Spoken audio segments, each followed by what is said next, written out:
8번째 시간입니다. 자, 복음과 변화 2번째 시간으로 이어서 진행하겠습니다. 복음으로 인한 진정한 변화를 알기 위해서요. 먼저는 변화인 것처럼 보이지만 진정한 변화는 아닌 것에 대해서 살펴봤습니다. 그러니까 상황과 조건의 변화, 전심이 아닌 진심의 변화는 진정한 변화가 아니라는 것에 대해서 확인해 봤는데요. 자, 이번 시간은 진정한 변화에 대해 직접적으로 알아보겠습니다. 자, 누군가가 나에게 질문을 합니다. 네가 예수님을 믿게 됐다고 하는데, 자, 네가 예수님을 믿는다는 증거가 무엇이냐? 예수님을 믿고 뭐가 변했냐? 자, 이렇게 묻는다면 여러분은 뭐라고 대답하시겠습니까? 교회에 안 다녔었는데 교회에 다니게 됐어요. 자, 이렇게만 대답하기는 좀 다소 민망함이 있죠. 자, 그렇다면 내가 진정으로 예수님을 믿고 변화됐는지 알아볼 수 있는 점검 질문에 대해서 살펴보겠습니다. 자, 진정한 변화를 알 수 있는 첫 번째 질문, 참 주인이 바뀌었는가입니다. 자, 지난 강의 때 마지막으로 읽은 성경 말씀 한 번 더 읽어보겠는데요. 마태복음 6장 24절입니다. 함께 읽겠습니다. 한 사람이 두 주인을 섬기지 못할 것이니 혹 이를 미워하고 저를 사랑하거나 혹 이를 중히 여기고 저를 경히 여김이라. 너희가 하나님과 재물을 겸하여 섬기지 못하느니라. 자, 하나님과 세상 사이에 양다리를 걸치는 것은 불가능하다고 제가 1강에서도 강조해서 말씀을 드렸었습니다. 진정으로 예수님을 믿는다는 것은요, 오직 예수님만을 참 주인으로 믿고 예수님만을 따라간다는 것입니다. 자, 누가복음 9장 23절 말씀 함께 읽겠습니다. 또 우리에게 이르시되 아무든지 나를 따라오려거든 자기를 부인하고 날마다 제 십자가를 지고 나를 따를 것이니라. 자기를 부인하지 않고는, 그러니까 십자가를 지지 않고는 예수님을 따라갈 수 없고 참 주인으로 모실 수도 없다는 것입니다. 자, 요한복음 10장 27절 말씀입니다. 내 양은 내 음성을 들으며 나는 그들을 알며 그들은 나를 따르느니라. 예수님께서 나의 목자, 나의 참 주인이시라면요, 예수님께서도 나를 아시고 나 또한 예수님을 자연스럽게 따르게 됩니다. 자, 로마서 14장 7절에서 9절 말씀을 이어서 읽겠습니다. 우리 중에 누구든지 자기를 위하여 사는 자가 없고 자기를 위하여 죽는 자도 없도다. 우리가 살아도 주를 위하여 살고 죽어도 주를 위하여 죽나니 그러므로 사나 죽으나 우리가 주의 것이로다. 이를 위하여 그리스도께서 죽었다가 다시 살아나셨으니 곧 죽은 자와 산 자의 주가 되려 하심이라. 진리는 언제나 분명하고 정확하게 말씀하시지만 적지 않은 사람들 편에서 그들의 삶으로 이렇게 말합니다. 에이, 그래도 세상에서 살아가는데 현실을 고려하며 살아야지. 너무 극단적으로 말씀만을 따르는 건 건강한 신앙이 아니야. 세상과 하나님을 겸하여 섬기는 것이 일반적이고 건강한 신앙이라는 듯이 그렇게 살아가는 사람들을 오늘날 어렵지 않게 찾아볼 수 있게 됐습니다. 자, 우리의 참 주인이셔야만 하는 하나님께서 우리에게 요구하시는 바를 직접 들어보겠습니다. 로마서 6장 11절에서 13절 말씀과 12장 2절 말씀을 이어서 함께 읽겠습니다. 이와 같이 너희도 너희 자신을 죄에 대하여는 죽은 자요 그리스도 예수 안에서 하나님께 대하여는 살아있는 자로 여길지어다. 그러므로 너희는 죄가 너희 죽을 몸을 지배하지 못하게 하여 몸의 사욕에 순종하지 말고 또한 너희 지체를 불의의 무기로 죄에게 내주지 말고 오직 너희 자신을 죽은 자 가운데서 다시 살아난 자 같이 하나님께 드리며 너희 지체를 의의 무기로 하나님께 드리라. 너희는 이 세대를 본받지 말고 오직 마음을 새롭게 함으로 변화를 받아 하나님의 선하시고 기뻐하시고 온전하신 뜻이 무엇인지 분별하도록 하라.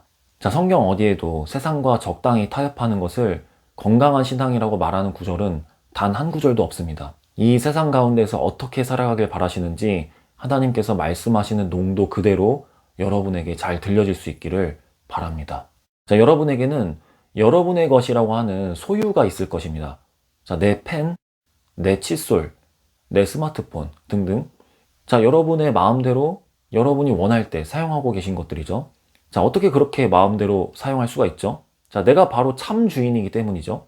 자, 그런데 만약 내 것이라고 인식하는 그러한 것들이 내 마음대로 사용되기를 싫어해서 내 칫솔이 다른 사람의 일을 가끔 닦아주기도 하고요. 내 스마트폰이 다른 사람의 주머니에 들어가기도 한다면 자, 어떠시겠습니까? 무척 당황스럽겠죠? 자, 그래도 나를 위해 사용될 때도 있으니까 괜찮으신가요? 자, 아마 매우 불쾌할 겁니다. 자, 주인을 왔다 갔다 하면서 섬기는 그런 물건은 버리게 될 겁니다. 자, 내가 무언가의 참 주인이라고 하는 농도는 이와 같은 의미입니다. 자, 오직 그 참 주인만이 원하는 대로 원하는 때에 그 주인의 마음대로만 사용될 수 있어야 합니다. 자, 여러분은 진정 이런 농도로 예수님을 참 주인으로 모시고 계십니까? 자, 무언가를 먹을 때, 무언가를 할 때, 전공을 고르고 대학을 선택할 때, 배우자를 선택할 때 등등. 자, 이렇게 인생의 크고 작은 선택들을 할 때요, 참 주인이신 하나님께서 원하시는 대로 선택을 하셨습니까? 아니면 그저 내 원함대로만 하셨습니까? 자, 이러한 선택과 실제 삶을 보면 내 인생의 참 주인이 나인지 하나님이신지 어렵지 않게 알 수 있습니다. 자, 교회에서 주님만이 나의 왕이시고 참 주인이시라고 입술로 찬양은 할 수 있죠. 자, 그러나 그 찬양의 고백이 진정 전심이었다면요, 삶에서도 그 찬양의 고백대로 살았을 것입니다. 자, 이어서 진정한 변화를 알 수 있는 두 번째 질문, 사랑의 대상이 바뀌었는가입니다. 자, 요한일서 2장 15절에서 16절 말씀을 함께 읽겠습니다. 이 세상이나 세상에 있는 것들을 사랑하지 말라. 누구든지 세상을 사랑하면 아버지의 사랑이 그 안에 있지 아니하니 이는 세상에 있는 모든 것이 육신의 정욕과 안목의 정욕과 이생의 자랑이니 다 아버지께로부터 온 것이 아니요 세상으로부터 온 것이라. 자, 어떤 교인이 이렇게 고백합니다. 저는 솔직히 세상을 사랑하지 않는다고 말할 수는 없어요. 자, 그래도 저는 세상을 49%만 사랑하고요, 51%는 주님을 사랑합니다. 그러니까 저의 전심은 하나님을 향하고 있고요, 저의 진짜 사랑의 대상은 하나님이시랍니다. 자, 만약 이렇게 고백하는 교인이 있다면 어떻게 들리십니까? 자, 조금 다르게 예를 들어볼까요? 얼마 전에 결혼한 부부가 있습니다. 남편이 많은 사람들 앞에서 아내에 대한 사랑을 이렇게 고백합니다. 저는 제 아내를 무척 사랑합니다. 아내에 대한 사랑을 다른 사람들에게 끊임없이 자랑하고 있고요, 퇴근 후에 매일 저녁 아내를 위해서 꽃다발을 사서 집으로 들어간답니다. 저는 한 달의 대부분을 이렇게 보냅니다. 자, 그러나 매월 마지막 날 30일을 딱 하루만요, 새로운 사랑을 잠깐 경험해 보고자 다른 여인의 집에서 하루를 보내겠습니다. 자, 이 정도면 99%는 아내 사랑, 1%만 다른 여인을 잠깐 사랑하니까 저는 꽤 괜찮은 남편이죠. 자, 여러분, 한 달에 한 번이니까 꽤 괜찮은 남편인가요? 1년에 한 번이라면 조금 더 괜찮은 남편인가요? 자, 정신 나간 남편이죠. 자, 결혼했다면 평생에 한 번이라도 다른 여인에게 사랑을 준다는 것은 있어서는 안 되는 일이겠죠. 자, 결혼은 많은 증인들 앞에서 한 사람만을 사랑하기로 약속하고 결정하는 시간입니다. 자, 그러나 오늘날엔 결혼을 해도요, 외도, 별거, 이혼 등이 주변에 흔해지지 않았나 생각이 됩니다. 자, 이 말은 인간적으로 많은 사람들 앞에서 약속하고 다짐을 했다고 해도요, 한 사람만을 온전히 사랑한다는 것이 참 쉽지 않은 일이라는 것입니다. 자, 보이는 사람에 대해서도 온전한 사랑을 하기가 이렇게 쉽지 않은데 하물며 보이지 않으시는 하나님께 대해서 끝까지 외도하지 않고 그분만을 전심으로 사랑하게 되는 일이 진정 가능하긴 한 걸까요? 자, 우리가 우리 자신을 조금이라도 안다면 우리로서는 불가능하다는 것이 양심적인 고백이라고 생각합니다. 자, 그렇다면 사람은 불가능하지만 복음은 이를 가능하게 하실 수 있을까요? 가능합니다. 하나님은 신이십니다. 전능하신 하나님께 온전하게 나를 드린다면 가능합니다. 자, 직전 강의에서 읽었던 말씀 다시 한번 읽어보겠습니다. 마가복음 10장 27절 말씀입니다. 예수께서 그들을 보시며 이르시되 사람으로는 할 수 없으되 하나님으로는 그렇지 아니하니 하나님으로서는 다 하실 수 있느니라. 하나님께서 만약 사람의 수준이시라면요, 어떻게 우리가 그분을 예배하고 경배하고 믿고 섬길 수 있겠습니까? 하나님은 하나님만을 온전하게 사랑하는 것을 가능하게 하실 수 있는 분이십니다. 베드로전서 1장 8절 말씀을 함께 읽겠습니다. 예수를 너희가 보지 못하였으나 사랑하는도다. 이제도 보지 못하나 믿고 말할 수 없는 영광스러운 즐거움으로 기뻐하니.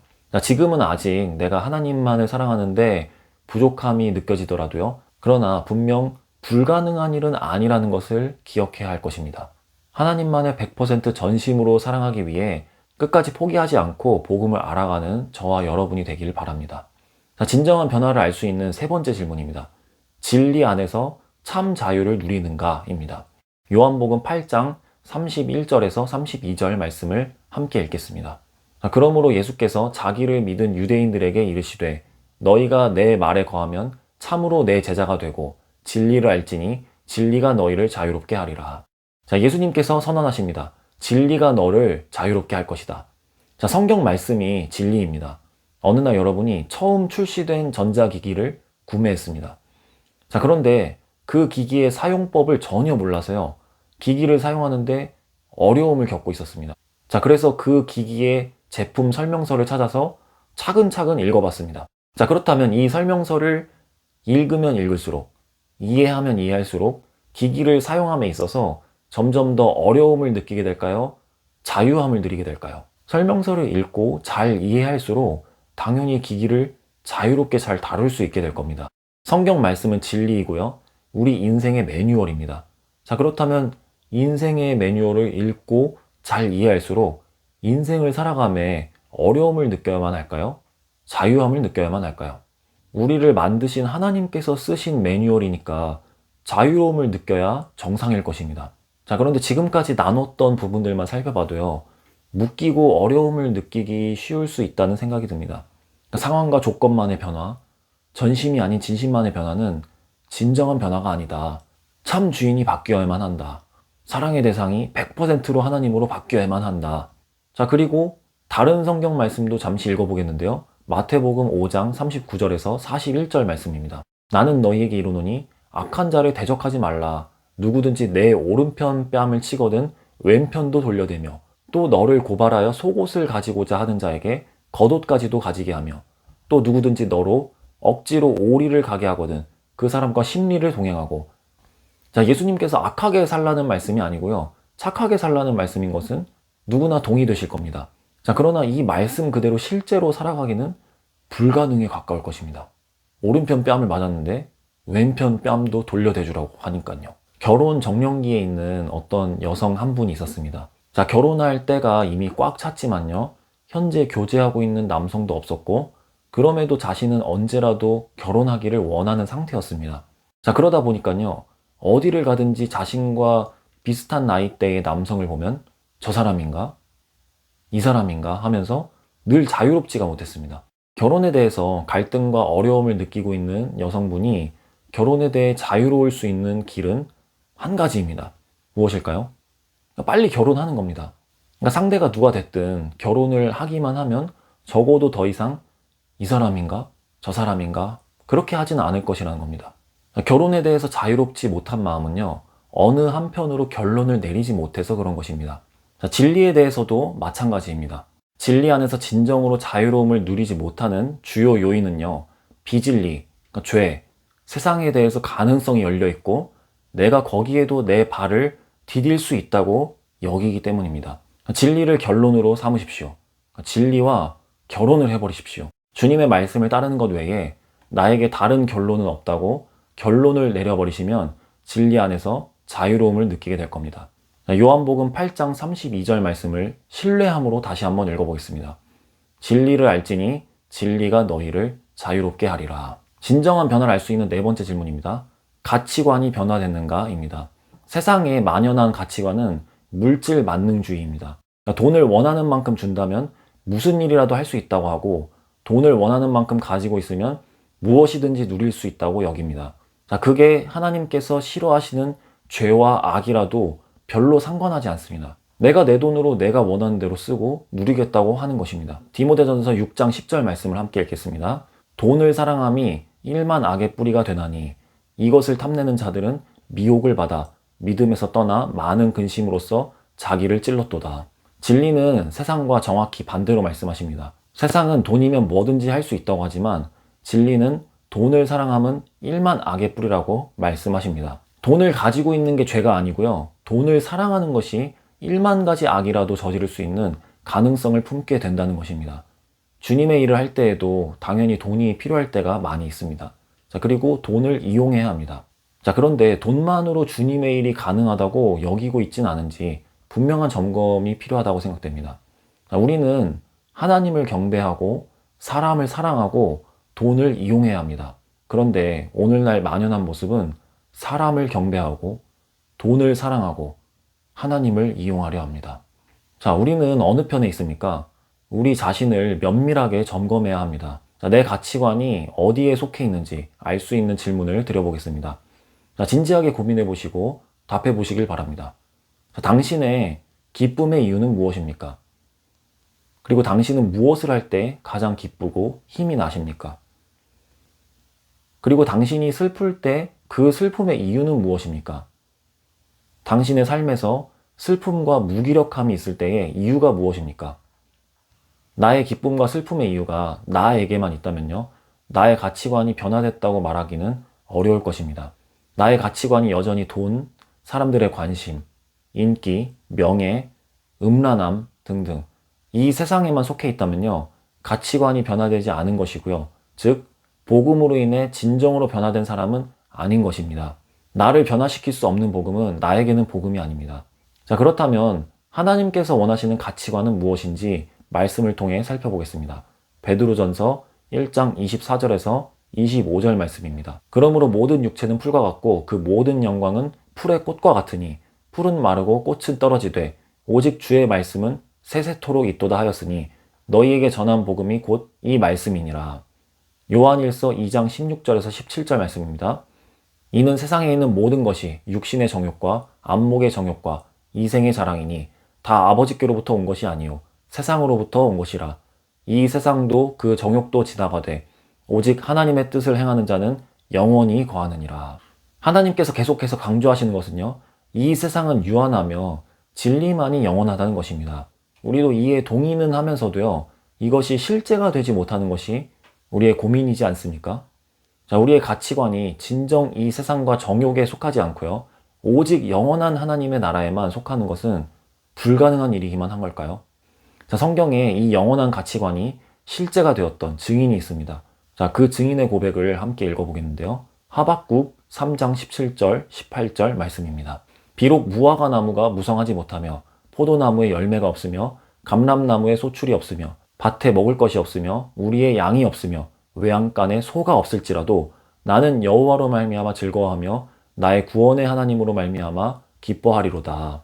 무엇이 있어야만 기쁜 것이 아니라요, 아무것도 가진 것이 없어도 오직 하나님만으로 기뻐하겠다고 고백하는 것입니다. 증인의 가치관과 결정된 태도가 느껴지는 말씀입니다. 자, 이런 고백은 성경 인물만 가능한 걸까요? 그렇지 않습니다. 1871년에 실제로 시카고에 대화재가 있었습니다. 300여 명의 사망자가 발생할 만큼 큰 화재였습니다. 자, 이때 섬기던 교회와 모든 사역 자료가 완전히 불에 타버린 한 사람이 있었습니다.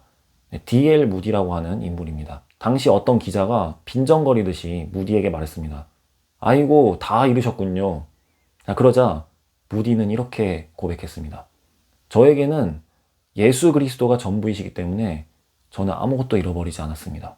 자신의 전부를 돈이나 소유에 두는 것이 아니라요, 영원한 가치, 오직 예수님께만 두었던 무디는 진정으로 가치관이 변화된 복음으로 인한 진정한 변화의 증인이었습니다. 자, 이런 변화는 그 사람의 위대함 때문이 결코 아닙니다. 그도 우리와 똑같은 사람이고 죄인입니다. 자, 이것은 하나님의 위대하심이고요, 복음의 능력입니다. 복음의 능력은 나를 충분히 변화시킬 수 있습니다. 계속해서 복음을 알아가며 복음으로 인한 진정한 변화의 증인으로 서는 여러분이 되시기를 축복합니다. 시편 4편 7절 말씀을 함께 읽으면서 강의를 마무리하겠습니다. 함께 읽겠습니다.